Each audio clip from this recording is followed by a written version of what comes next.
Hello there, you Scrub Lords, and welcome to another video, another episode of Scrub Chats, actually.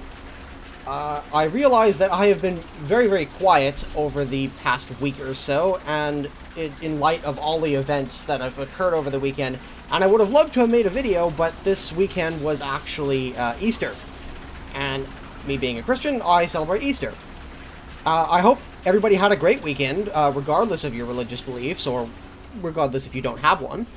And this episode is going to be a sort of like a major channel update. I'm not exactly sure what I'm going to subtitle this, but other than Scrub Chats episode 7. However, I do feel that I needed to give you guys an update on what is going on and what are some of the potential plans for the future. However, before I get into everything that I want to talk about today, I want to make a quick announcement here that I am looking for somebody who is talented in making intros, like very cinematic intros, something along those lines. Like maybe a graphical designer or an effects designer or something. I am willing to pay up to about $50 for it, or somewhere in that range, for the intro. I'm not exactly sure what I should be what the optimal pricing for these sorts of things should be at. However, I am willing to pay money for it. So if you are interested in getting in contact with me about this potential opportunity, then go ahead and email me at manymilesaway96@gmail.com, and I'll put that up on the screen for you here, so you know exactly what who you're emailing, and then we can discuss it further. Okay, with that out of the way, I wanted to answer a couple questions here that I've been getting over the past couple of weeks. The first one is, Unicorn Review, where the hell are they? What's happening? What's going on, man? We want the dank memes. Yes, I know. I have been dealing with school right now.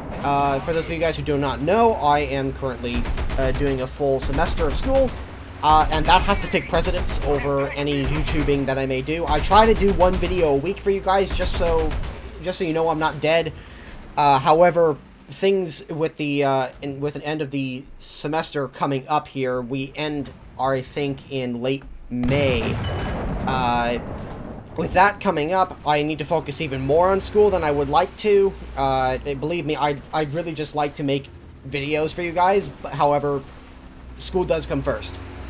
On top of that, I am working, so that also conflicts with things, and what it really comes down to is that I only have maybe 5 to 6 hours a week to actually sit down and edit the Unicorn Review, where I'm not trying to make other videos or going out and having a somewhat social life. Although I know many of you guys are going to ask, you have a life? Yes, believe it or not, I do. The projected release of the next Unicorn Review is going to be in the FE405. I know I delayed this review a couple weeks ago, mainly because, well, I lost all my footage, and I went to record the footage the day that Gaijin released the April Fool's event, and that broke all my replays. So I've been gradually trying to get more FE405 replays, and I'd like to show you the footage of the FE405 right now, but I'm saving that for the review so it's fresh for you guys, and you aren't just seeing the same crap over and over again. So the projected date of the FE405 review is going to be the 5th of May, 2017. Now that's going to be Pacific Standard Time, so that might actually come out, I believe, early morning on the 6th of May. Saturday the 6th of May, for those of you in the EU, because I'll probably release it sometime late in the afternoon my time, which will already be the 6th of May.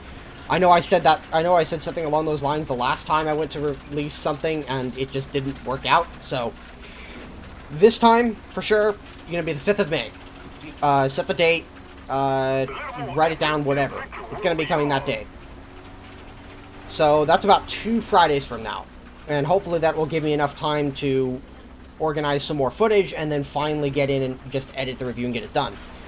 Okay, with that out of the way, let's move on to a couple of other opportunities that I have that I think you guys might be interested in. Okay, so the very first thing that I have to talk about, now this may or may not go through. I'm not totally sure if this is going to work.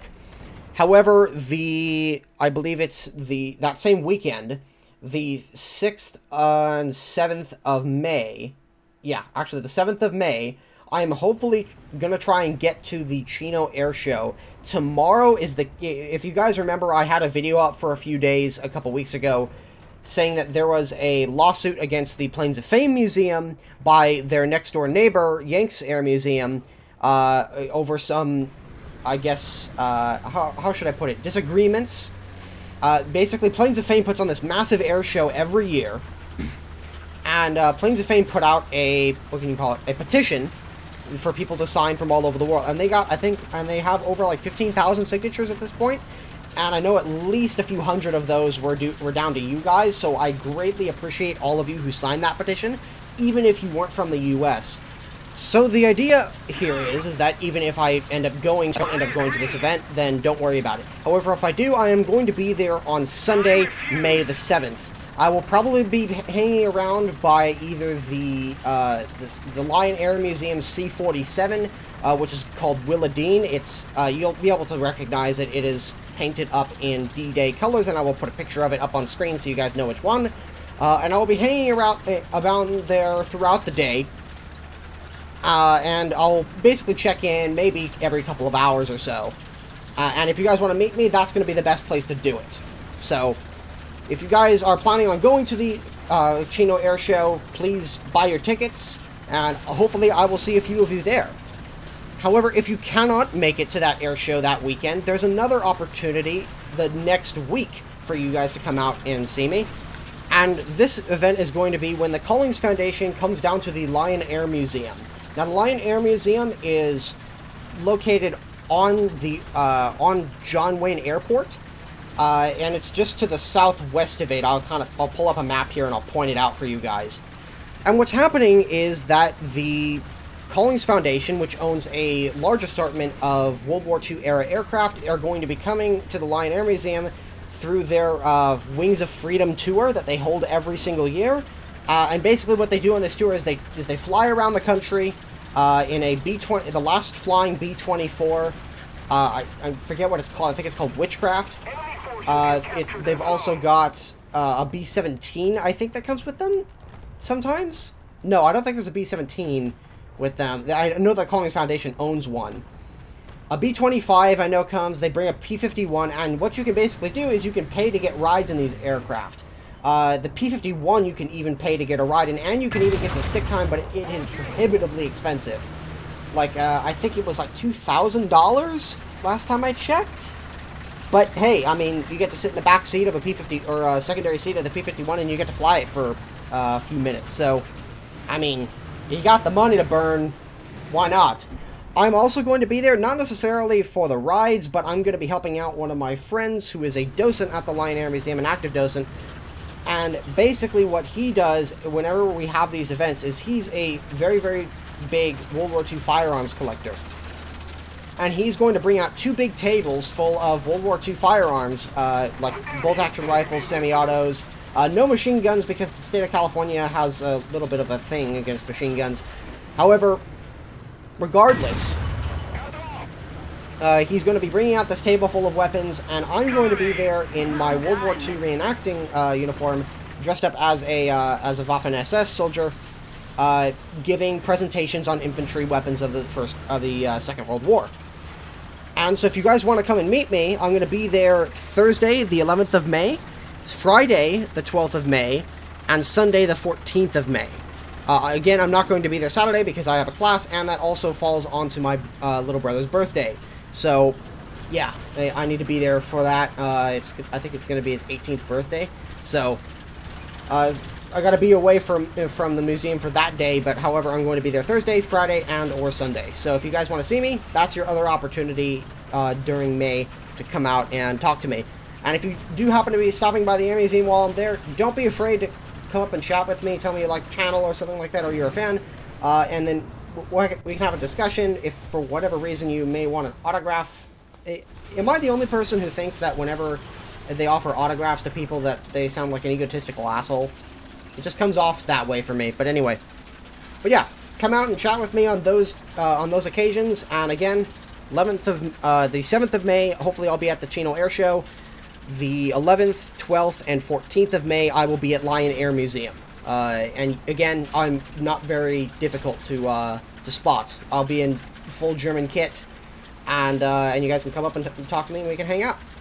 Now, I should actually mention this before we move on to the next topic. There is an admission fee for the Lion Air Museum. The admission fee for general admission is $12 per person. If you are between the ages of 5 and 17, it is $6 per person.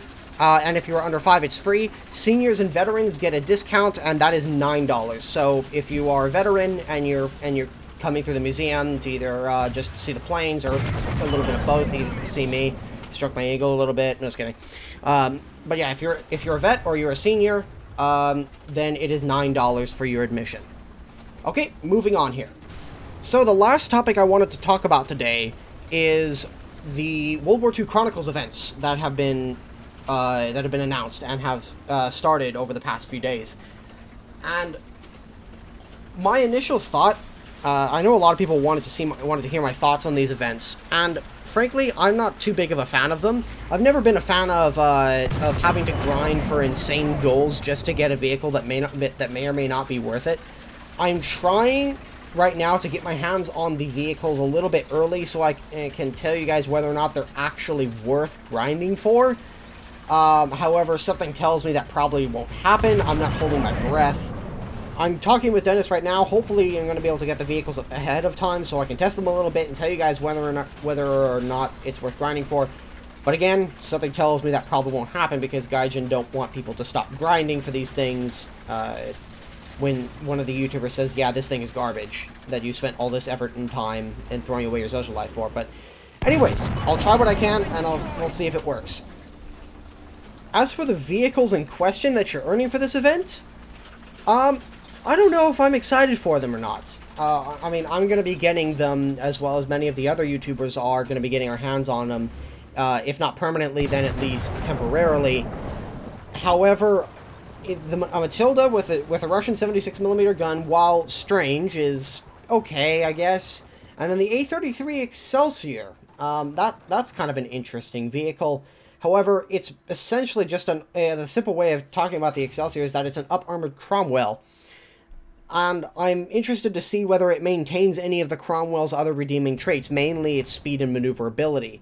Hopefully it gets a decent reverse gear, fingers crossed, but I'm not holding my breath for that either.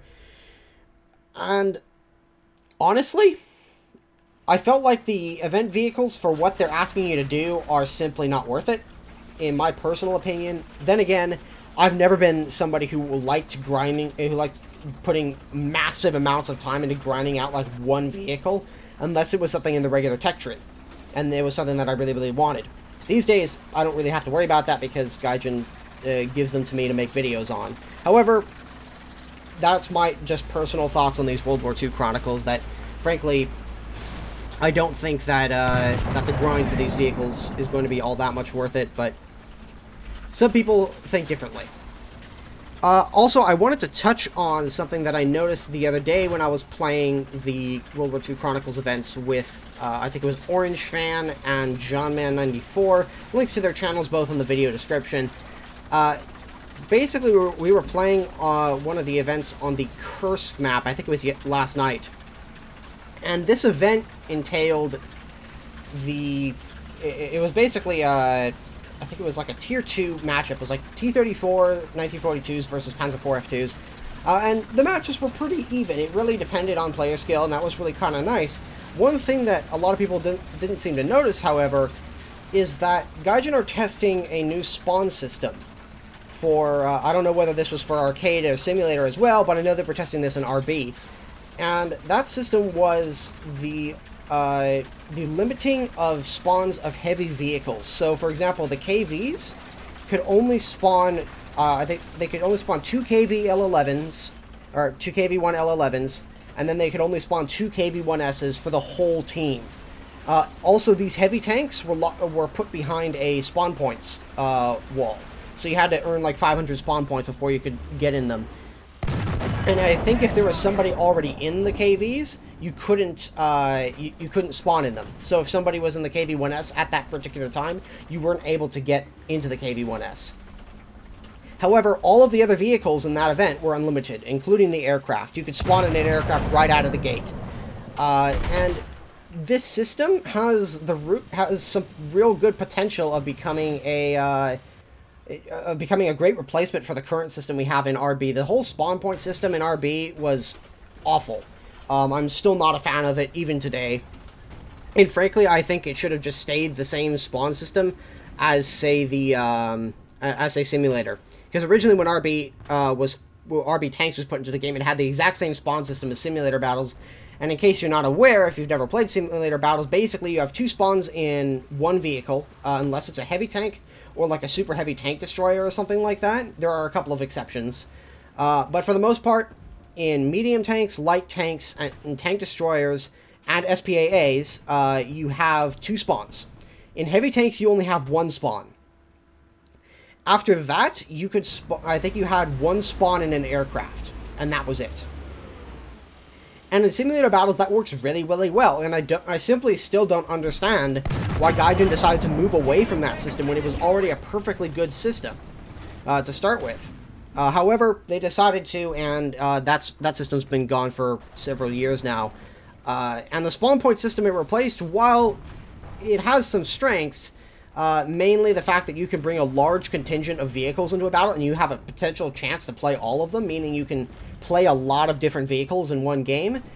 It also leads to situations where there's maybe 1 or 2 guys left on a team, and you have no idea whether he's in a tank or an aircraft. And because there's no markers, it becomes very difficult to find them. And especially on games where, like, Domination, where you have to capture 3 flags, or Conquest, where you have to capture 1 flag and just slowly drain the tickets of the enemy. Like, that one guy may be cowering on the corner of the map somewhere where nobody's going to find him, or he may be in an airplane at, like, up in the stratosphere, and you can't find him. You sit there just waiting for 5 minutes for the game to end, and it's not fun for anybody. In addition to that, if a team is beaten decisively on one flank, and because there's multiple respawns, when players on the other flank who are doing decently well die, and they respawn, all of a sudden they've got enemy tanks in their spawn, and they're getting spawn camped.